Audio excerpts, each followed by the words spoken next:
ہے کائنڈلی جو آپ جو ایشو ہے علی محمد خان صاحب کو ریٹرن میں دے دیں. جی میں بڑا مشکور جی عالیہ حمزہ صاحبہ جی thank you. Thank you chairman صاحب. اور میں جو پوائنٹ آف آرڈر پر بات کرنا چاہتی ہوں سر، یہ بہت زیادہ سینسیٹیو ٹاپک ہے. میں 2 دفعہ اسٹینڈنگ کمیٹی میں بھی اس کو بھیج چکی ہوں. سر پوری دنیا کے اندر فورن پالیسی ہو جائے، ملک کی سالمیت کے ایشوز ہو جائے، جب اس کے اوپر کوئی ایڈیٹوریل آتا ہے یا کچھ بھی لکھا جاتا ہے تو پہلے حکومت کے پاس جایا جاتا ہے یا اس کی اپروول لی جاتی ہے. اور میرے خیال میں عرف عام میں ہمیں اسے حب الوطنی کہنا چاہیے. لیکن یہاں پر جب ملکی اداروں پر بات کی جاتی ہے، ملک کی سالمیت کے اگینسٹ بات کی جاتی ہے، بی بی سی کے اوپر ہارڈ ٹاک کے اوپر بات کی جاتی ہے، تو وہاں پر لوگوں کو انقلابی کہا جاتا ہے.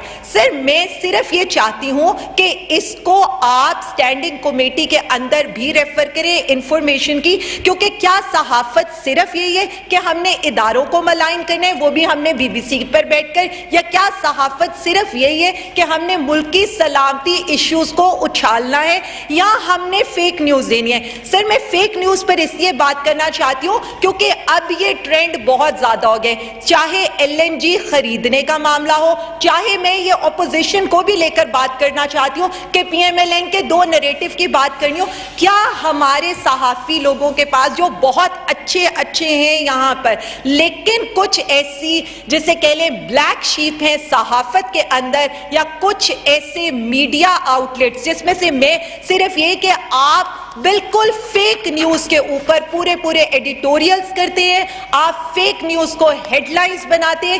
جس طرح سے آزاد جموں و کشمیر کے پرائم منسٹر والے ایشو کو ہائی لائٹ کیا گیا، یہ میرے پاس جنگ دا نیوز کی، پھر ہماری صحافتی برادری جو ہماری خواتین کی علم بردار ہیں حقوق کی، وہ جس طرح کی ٹویٹس کرتی ہیں، جس طرح کی لسانیت پھیلانے کی کوشش کی جاتی ہے. اور اس میں پہلے حامد میر صاحب کا اس لیے ذکر کروں گی کہ آپ کی کمیٹی کے اندر میں نے ان کے اگینسٹ ایک لیٹر بھی بھیجا تھا، اور کل جس طرح سے بی بی سی پر بیٹھ کر انہوں نے ہارڈ ٹاک کے اندر ہمارے ملکی اداروں کو ملائن کیا ہے، حکومت پاکستان کی انسلٹ کرنے کی کوشش کی ہے، اور پاکستان کے امیج کو فریڈم آف ایکسپریشن اور فریڈم آف سپیچ کے نام کے اوپر ملائن کرنے کی کوشش کی ہے. تو سر یہ دیکھ لیں آپ، یہ آپ کا نیو یارک ٹائمز یہ کہتا ہے کہ وہ اپنی رپورٹس، اپنی سٹوریز یو ایس گورنمنٹ کو بھیجتا ہے فار اپروول بیفور پبلیکیشن. تو جہاں ملکی سلامتی کے ایشوز ہوں،